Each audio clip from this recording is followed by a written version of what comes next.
I want to introduce you to a new word. Here it is. Ah.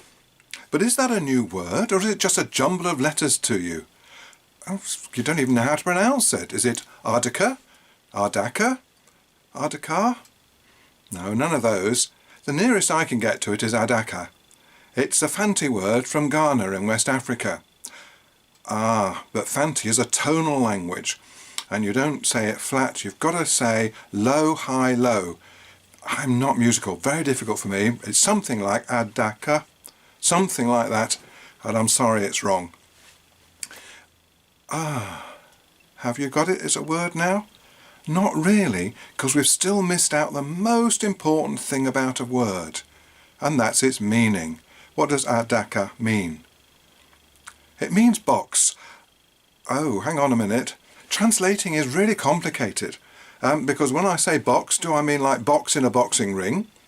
Or do I mean box as in Boxing Day? Or a cardboard box, or a wooden box?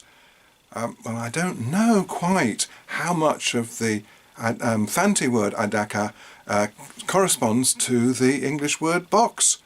They're going to be different, whatever happens. Words are complicated, but the most important thing is meaning.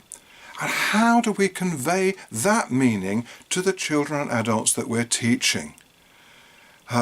We need to provide comprehensible input. Now, we're putting language in, but children have got to understand the language even as we're saying it to them. That's a big ask. How do we manage to do that? Well, one of the easiest ways is to do real objects or pictures so that they can understand. Photographs are so amazingly useful in language teaching that I've got over 600 on Racing to English. They come out on a page like this and then you cut them up into cards. But do remember, real objects are usually much better than photographs. So if you're teaching parts of the face like this, you've actually got people with faces in your class. So use those first, and then these cards will be good for a game later. However, if you're trying to teach vehicles like this, then it's much more difficult to bring a real ambulance into the classroom. Of course, if you're working with very young children, you may have some toys, just like that. This is the dictionary page that goes with each photo set, so that children can take those home and do things at home with them. I now want to show you an activity I use with my photographs from Racing to English. It's just an ordinary pairs game.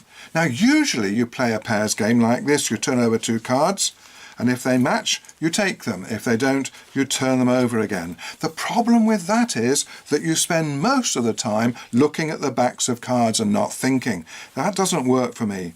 So I do it this way. The first person turns over 1 card, and it's a language game, so they've got to say it. Some bananas.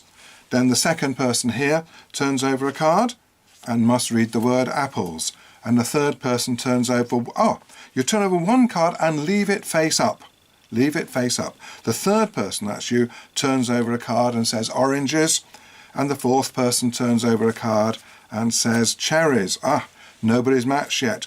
Another person turns over a card and, they've seen cherries, so they must say these are cherries, and this says cherries, and then they can take it.